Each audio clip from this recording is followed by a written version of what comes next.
ಇವತ್ತಿನ ವಿಡಿಯೋದಲ್ಲಿ ನಾವು ಕೆಲವೊಂದು ಇಂಗ್ಲಿಷ್ ಫ್ರೇಸಸ್ ಅನ್ನ ಹೇಳ್ಕೊಡ್ತೀವಿ. ಅದು ಹೇಗೆ ಅಂತಂದ್ರೆ ಕೆಲವೊಂದು ಆಫೀಸಲ್ಲಿ ಆಗಿರ್ಬೋದು ಅಥವಾ ಡೈಲಿ ಕಾನ್ವರ್ಸೇಷನ್ ಆಗಿರ್ಬೋದು, ಕೆಲವೊಂದು ಸಿಚುವೇಶನ್ಗಳಲ್ಲಿ ಹೇಗೆ ಆನ್ಸರ್ ಮಾಡಬೇಕು, ಯಾವ ಫ್ರೇಸಸ್ನ ಯೂಸ್ ಮಾಡಬೇಕು ಅನ್ನೋದನ್ನ ನಾವಿವತ್ತು ನಿಮಗೆ ಹೇಳ್ಕೊಡ್ತೀವಿ. ನಾನು ಆ ಸಿಚುವೇಶನ್ನ ಹೇಳ್ತೀನಿ, ರಾಜದೀಪ್ ಅದಕ್ಕೆ ಆನ್ಸರ್ ಮಾಡ್ತಾರೆ. Let's get started. Okay, situation ಹೇಗಿದೆ ಅಂತ ಅಂದರೆ, ಆಫೀಸಲ್ಲಿ ಒಂದು ಮೀಟಿಂಗಲ್ಲಿ ಒಬ್ರು ಯಾರೋ ಒಂದು ಒಳ್ಳೆ ಐಡಿಯಾ ಹೇಳ್ತಾರೆ. ಓಕೆ, ಆ ಐಡಿಯಾಗೆ ನೀವೀಗ ಅದು ನಿಮ್ಗೆ ಇಷ್ಟ ಆಯಿತು, ಅದು ನೀವು ಅಗ್ರಿ ಮಾಡ್ತೀರಾ ಆ ಐಡಿಯಾನ. ಅದಕ್ಕೆ ನೀವು ನೈಸ್ ಐಡಿಯಾ ಅಂತ ಹೇಳ್ಬೋದು. ಅದನ್ನು ಬಿಟ್ಟು ನೀವು ಮತ್ತೇನು ಹೇಳ್ಬೋದು ಅಂತ.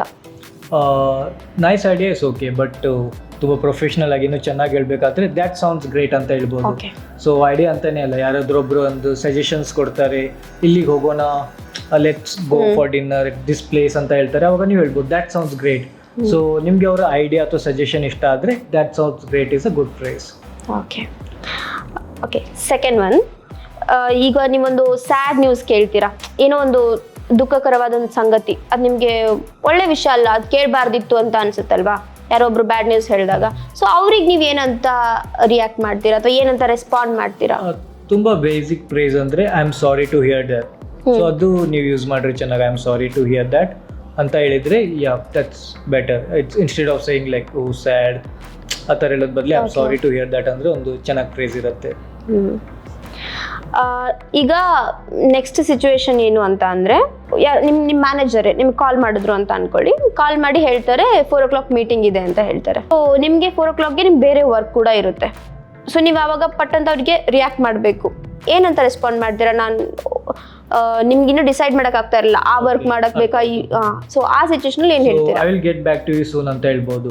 ಸೊ ಈ ಫ್ರೇಸ್ ಯಾವಾಗ ಯೂಸ್ ಮಾಡ್ತೀರಾ ಅಂದರೆ, ನಿಮ್ಗೆ ಯಾರಾದರೂ ಒಬ್ರು ಏನೋ ಒಂದು ಕೇಳ್ತಾರೆ, ಬಟ್ ನೀವು ಅದು ಇಮಿಡಿಯೇಟ್ಲಿ ರೆಸ್ಪಾಂಡ್ ಮಾಡೋಕ್ಕಾಗಲ್ಲ. ನಿಮ್ಗೆ ಬೇರೆ ಏನಾದರೂ ಪ್ಲ್ಯಾನ್ ಇರ್ಬೋದು ಅಥವಾ ನಿಮಗೆ ಸ್ವಲ್ಪ ಟೈಮ್ ಬೇಕು ಡಿಸೈಡ್ ಮಾಡಲಿಕ್ಕೆ, ಆವಾಗ ನೀವು ಈ ಒಂದು ಫ್ರೇಸ್ನ ಯೂಸ್ ಮಾಡ್ಬೋದು, I will get back to you soon ಅಂತ. ಸೊ ಇದು ಮೇಲಲ್ಲೂ ತುಂಬ ಕಾಮನ್ಲಿ ಯೂಸ್ ಮಾಡ್ತಾರೆ, ಇಮೇಲ್ ರೈಟಿಂಗಲ್ಲಿ ಆಗಿರಲಿ, ಇವನ್ ಒನ್ ಅದರಲ್ಲೂ ಈ ಥರ ಫ್ರೇಸ್ ಯೂಸ್ ಮಾಡ್ಬೋದು. I will get back to you soon. Okay, ಈಗ ನೆಕ್ಸ್ಟ್ ಸಿಚುವೇಶನ್ ಏನು ಅಂತ ಅಂದರೆ, ಒಂದು ಪ್ಲ್ಯಾನ್ ಆಗಿರುತ್ತೆ, ಡಿನ್ನರ್ಗೆ ಹೋಗೋಣ ಅಥವಾ ಲಂಚ್ಗೆ ಹೋಗೋಣ ಅಂತ ಇರುತ್ತೆ. ಇಷ್ಟು ಗಂಟೆಗೆ ಹೋಗೋಣ ಅಂತ ಡಿಸೈಡ್ ಮಾಡಿರ್ತಾರೆ. ಸೊ ನಿಮಗೆ ಆ ಟೈಮ್ ಓಕೆ, ನಿಮ್ಗೆ ಹೋಗೋಕ್ಕೆ ಓಕೆ ಇದೆ, ಯು ಅಗ್ರಿ ವಿತ್ ಇಟ್ ಅಂತ ಹೇಳಬೇಕಾದ್ರೆ, ಸೊ ನೀವು ಆ ಸಿಚುವೇಶನಲ್ಲಿ ಅವ್ರಿಗೆ ಹೇಗೆ ರೆಸ್ಪಾಂಡ್ ಮಾಡ್ತೀರಾ? ದ್ಯಾಟ್ ವರ್ಕ್ಸ್ ಫಾರ್ ಮಿ ಅಂತ ಫ್ರೇಸ್ ಯೂಸ್ ಮಾಡ್ಬೋದು. ಸೊ ಯೂಶಲಿ ನಾವು ಸಹ ಇವಾಗ ಲೈವ್ ಮಾಡ್ತಾ ಇರ್ತೀವಿ, ವೆಬಿನಾರ್ ಮಾಡ್ತಾ ಇರ್ತೀವಿ.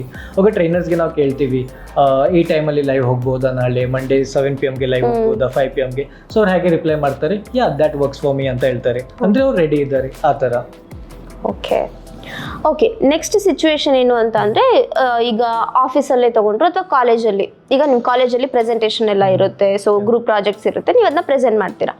ಸೊ ಅವಾಗ ನಿಮಗೆ ನಿಮ್ಮ ಪ್ರೊಫೆಸರ್ಸ್ ಅದನ್ನ ಅಪ್ರಿಷಿಯೇಟ್ ಮಾಡ್ತಾರೆ, ತುಂಬ ಚೆನ್ನಾಗಿ ಮಾಡಿದೆ, ನೀನು ಪ್ರೆಸೆಂಟ್ ಮಾಡಿದ್ದು ತುಂಬ ಚೆನ್ನಾಗಿತ್ತು ಅಂತೆಲ್ಲ ಹೇಳ್ತಾರೆ, ಕಾನ್ಸೆಪ್ಟ್ ಚೆನ್ನಾಗಿ ಎಕ್ಸ್ಪ್ಲೇನ್ ಮಾಡಿದೆ ಅಂತೆಲ್ಲ ನಿನ್ನ ಅಪ್ರಿಷಿಯೇಟ್ ಮಾಡಿದಾಗ, ನೀವು ಅವರಿಗೆ ಥ್ಯಾಂಕ್ಸ್ ಅಂತ ಹೇಳೋ ಬದಲು ಬೇರೆ ಯಾವ ರೀತಿ ಅವ್ರಿಗೆ ನೀವು ಹೇಳ್ಬೋದು, ಯಾವ ಫ್ರೇಸ್ನ ಯೂಸ್ ಮಾಡ್ಬೋದು? ಓಕೆ, ನೀವು ಐ ರಿಯಲಿ ಅಪ್ರಿಷಿಯೇಟ್ ಅಂತ ಹೇಳ್ಬೋದು, ಐ ರಿಯಲಿ ಅಪ್ರಿಷಿಯೇಟ್ ಇಟ್ ಅಂತ ಹೇಳ್ಬೋದು. And that's really nice of you. ಈ 2 ಫ್ರೇಸ್ನ ಯೂಸ್ ಮಾಡ್ಬೋದು. ಲೈಕ್ ಥ್ಯಾಂಕ್ ಯು ಹೇಳ್ಬೋದು, thank you is a nice word, nice phrase. But ಅದ್ರ ಜೊತೆ ನೀನು ಇಂಪ್ಯಾಕ್ಟ್ಫುಲ್, ತುಂಬ ಕೈಂಡ್ ಮತ್ತು ಜನರಸ್ ಆಗಿ ಹೇಳ್ಬೇಕಾದ್ರೆ ಈ 2 ಫ್ರೇಸ್ನ ಸಹ ಯೂಸ್ ಮಾಡ್ಬೋದು ನೀವು ಥ್ಯಾಂಕ್ ಯು ಜೊತೆ.